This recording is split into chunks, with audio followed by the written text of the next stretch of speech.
Hello chess fans, today I want to show you another very exciting game from Berlin. The game was played today and it is between Grandmaster Vincent Keymer with the white pieces and Grandmaster Aronian. And this game is very important for all of you players which play with the black pieces, the Aronian variation. Okay, let's go into the game. Let's start. Here we have the Aronian variation. The main moves, also the idea is always the square on e4. That's always the idea. Example, the two other main moves are here. Example, bishop g5, castle, and later it's always this square on e4. Yeah, which is very important. Or the other main variation is takes on d5, and yeah, example bishop f4 or bishop g5, and it's all the time black wants this square on e4. This is the main thing. Okay, Keymer goes for another variation. Queen a4 check, knight c6. Of course, you have to protect the bishop on b4. e3. Aronian castle. He nearly finished his development. Queen c2. Queen e7. Bishop d2. And the idea is, for black, it is kind of position to take on c4 and later play e5. Or you can take on c4, maybe play a6 and b4 and later e5.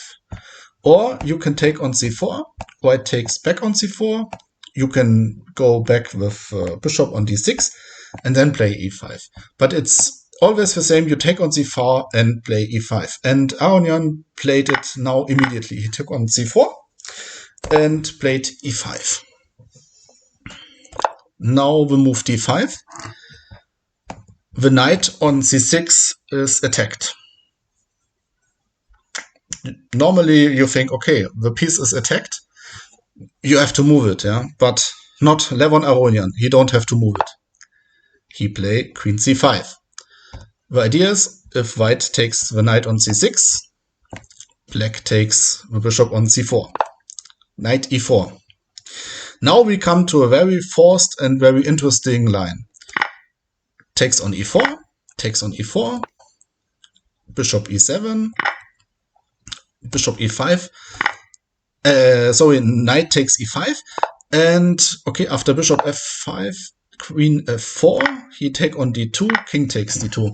And I have to say, I don't like the variation for white. Yeah, of course, white is a pawn up, but with this king in the center, it can't be good, and it's difficult to play.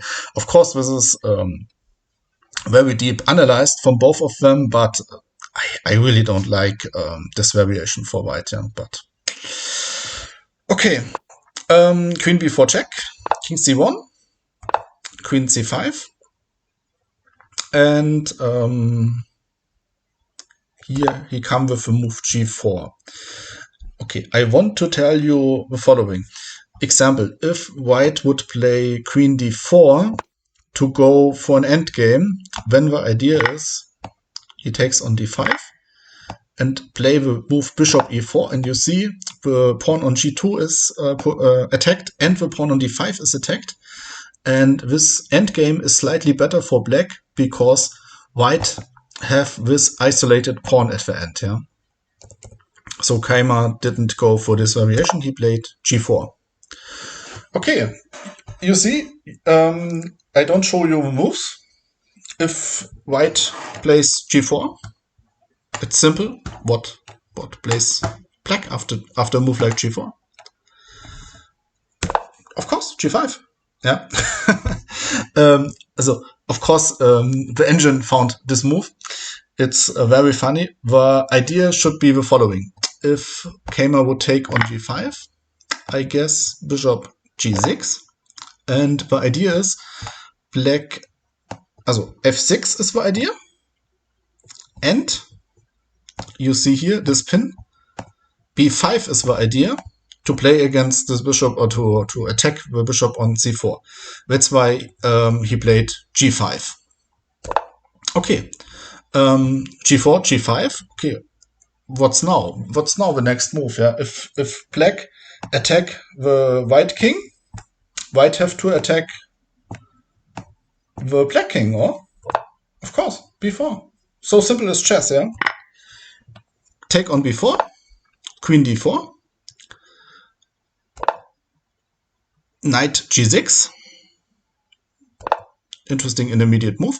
Bishop b3, on a3 a check, king d2, c5, good move, queen c3, takes on e4, e5, and g takes f5.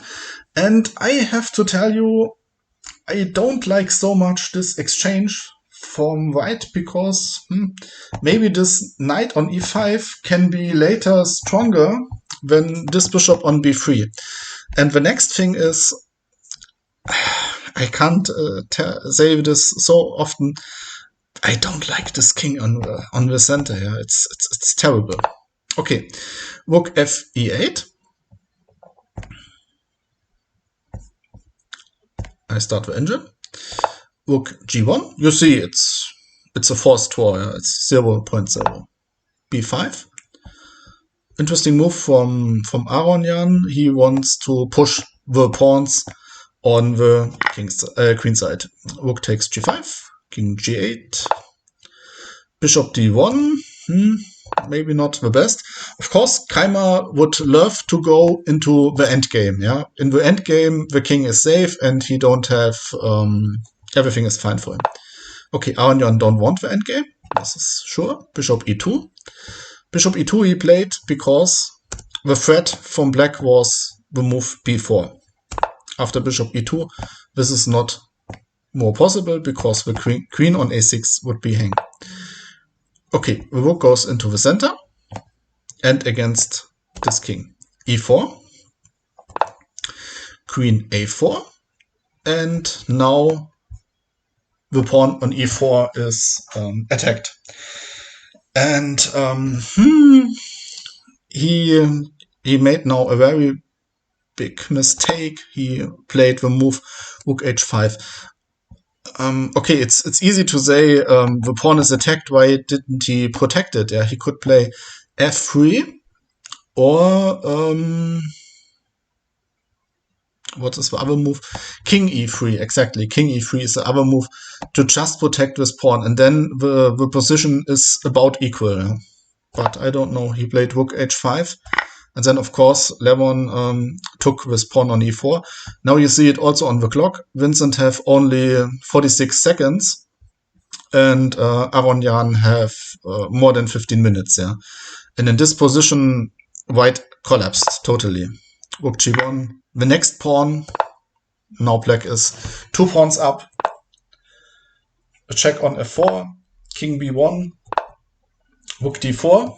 Rook d4 has the idea that this queen is not more on this diagonal. Bishop b5.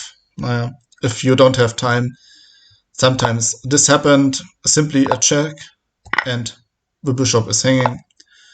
He goes for rook e1. But yeah, simply f6 and he resigned. I like this game. I think this game is very important for every Rogozin player. And this line is also, yeah, you have to analyze it by your own. And yeah, for Vincent, it was not a good game.